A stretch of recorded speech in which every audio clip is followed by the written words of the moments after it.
According to survivors from this horrific attack, terrorists detonated explosives outside the mosque first. I had just started my Friday preaching. Only 2 or 3 minutes later, I heard explosions outside the mosque. Everyone started to run. Some escaped outside and others under the podium. I lost control on the podium and I fell unconscious. The assailants then went into the mosque and started shooting sporadically at everyone inside.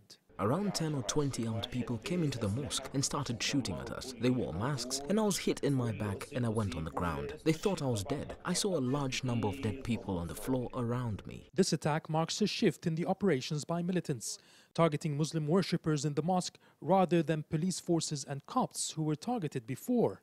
Some are concerned that the government could be running out of options to counter terrorism. You are talking about groups that develop themselves and develop their techniques, so it's impossible that they repeat themselves twice in a row in their attacks. The state has to develop its means in the crackdown on terrorism as well. So options are always open to improve the tactics to counter these groups.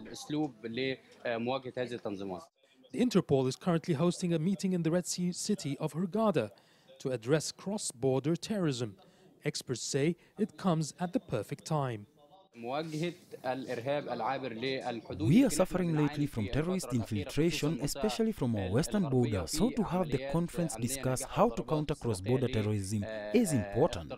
More coordination with Europe and the Middle East is essential to face the movement of terrorists. The government has stepped up its crackdown on terrorism, but the Egyptian president himself has warned that eradicating extremism will not be an easy feat.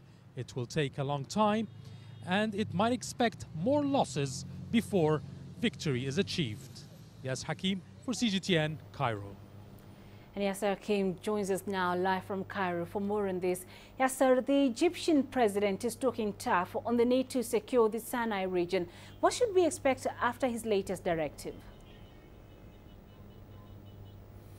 Yes, he said that he's calling on his head of the armed forces to restore security and stability within 3 months, and that is seen by many here as extremely ambitious.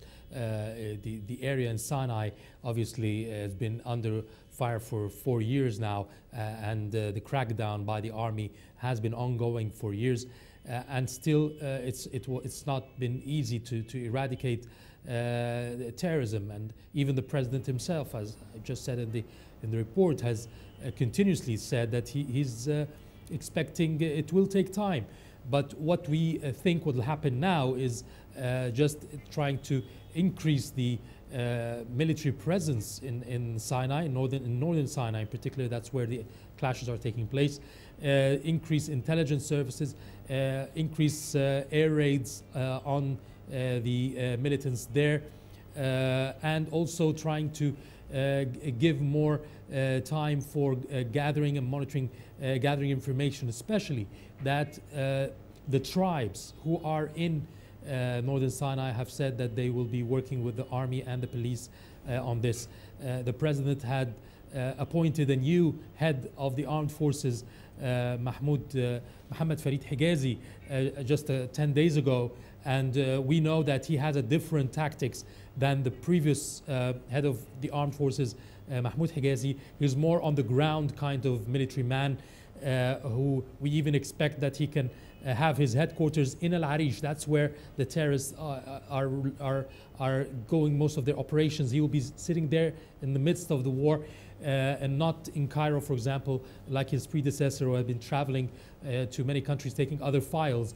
And this new head of the armed forces is known to be someone who's always at hand, always with the soldiers in the combat situation, and has the experience to do so. So I think what he said in his speech, the president, is a reflection of what he has planned and what he wants to be achieved in the next few months, and that is not maybe to eradicate terrorism, but at least to restore some peace and order in northern Sinai, because terrorism needs other issues, how to fight extremist thought, not just how to kill or capture militants. There's other factors as well that needs to be attended. How are investigations progressing, and will Egypt be looking at bolstering its intelligence gathering to ward off future attacks? Yeah, the investigation is still ongoing. There's not much new on what was reported a while ago, how the incident happened. No main group has claimed responsibility, but the government says they know who has behind it and they are locating them. They already killed a number of those assailants in the last couple of days, and they're continuing operations on them. Concerning the information gathering, the government is working also in coordination with other countries to try to gather information about the whole region. You've seen Egypt now is closer to Hamas, for example, and the Palestinians. It has managed to broker a peace deal. Some of these groups were coming from Gaza, where Hamas was leading or controlling Gaza, and they have infiltrated from there. Now, this is a valuable information source for the government or for the Egyptian army to monitor these groups and these terrorists in Northern Sinai and how to locate them. You've got the tribes, like I said, 300 of those dead were from the biggest tribe in Sinai, Al-Sawarka, the most popular, the biggest and the most influential one.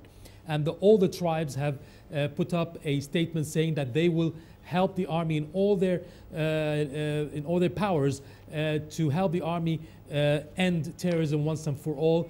So they're taking it as a revenge, a personal revenge. So I think it will take another level at this point in information gathering for the government and for the next few months, hoping this will bring quicker results.